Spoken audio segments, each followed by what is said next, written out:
అండి ఈరోజు సొరకాయ కూర వండుతున్నాను. మీకు కూడా చూపిస్తున్నాను.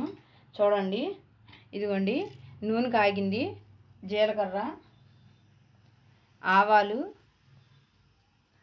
మీ దగ్గర వెల్లుల్లిపాయలు ఉంటే వెల్లుల్లిపాయలు ఒలిసి వేసుకోండి. నా దగ్గర ఎక్కువ వెల్లుల్లిపాయలు లేవు, అందుకనే నేను వెల్లుల్లిపాయలు ఇదిగోండి తొక్కి ఇట్లా వేస్తున్నాను అన్నమాట.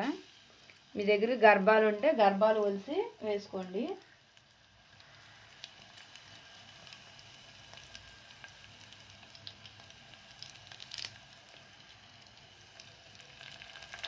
కరివేపాకు,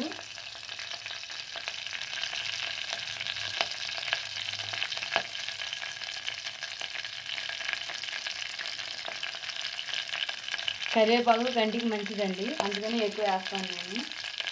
ఇవి కొద్దిగా యాగనిద్దాము.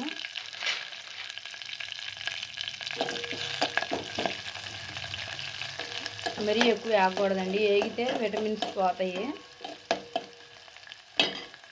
ఇప్పుడు ఆనపకాయ ముక్కలు వేసేసుకుందాం.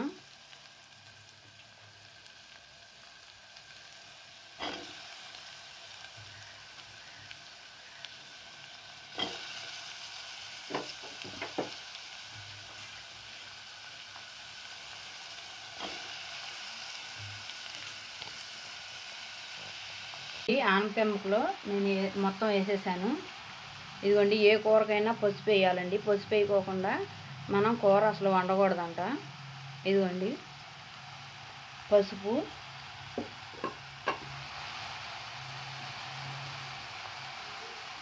నేను తగినంత ఉప్పు ఇప్పుడే యాడ్ చేసేసుకుంటున్నాను.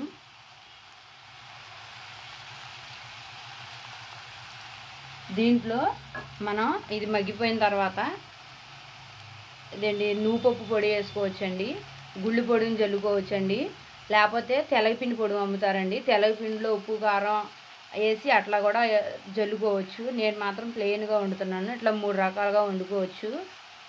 నేను మాత్రం ఏమీ యాడ్ చేయట్లేదండి, మామూలుగానే వండేస్తున్నాను. తెలగపిండి జల్లుకోవచ్చు, గుళ్ళు పొడిని జల్లుకోవచ్చు, తెల్ల నువ్వుల పొడి కూడా జల్లుకోవచ్చు. ఇది ఇప్పుడు మగ్గనిద్దాము. నేను మగ్గిన తర్వాత మీకు చూపిస్తాను.